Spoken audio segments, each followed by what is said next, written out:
Универсальные, практичные, культовые. Эта одежда завоевала шоурумы, ворвалась на подиумы и даже в музеи.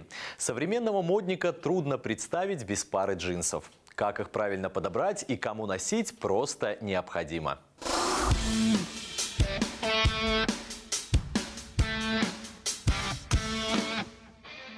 Их можно рвать, варить, растягивать. Они многое стерпят и станут только лучше. Правда, шить или, как говорят мастера, оседлать деним не каждый сможет. Илья 15 лет изучает его нрав и такого натерпелся. Эта ткань, она ломает стереотипы, она ломает людей, которые пытаются им заняться. Ты не можешь шить трикотаж, а потом вдруг начать шить джинсы, потому что все машинки сломаются воедино. Толщина бывает до сантиметра доходит. Капризную материю приручают только терпеливые дизайнеры. Во время выворки джинсы с эластаном сядут на 15 сантиметров.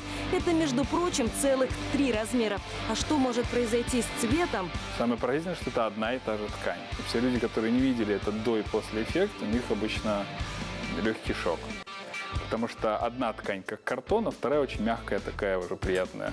Джинсы хоть и появились 145 лет назад, в Россию пришли лишь в середине прошлого века, во время Всемирного фестиваля молодежи и студентов. И сразу свели с ума советских модников. Целое состояние или джинсы? Вопрос риторический. 250 рублей знаете сколько? Это сейчас, наверное, где-то $400. Кто-то готов за $400 купить джинсы? Ваши? А? Ваши готовы. А вот, посмотрите.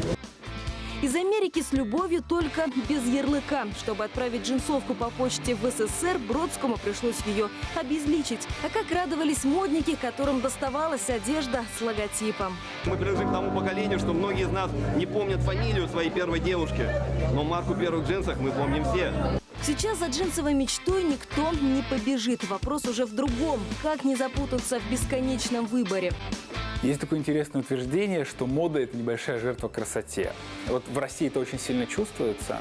Как только входит что-то в моду, допустим, мамс джинсы, все покупают моду, без разбора. Самая важная вещь – это покупать не одежду, не джинсы, а покупать себя в джинсах.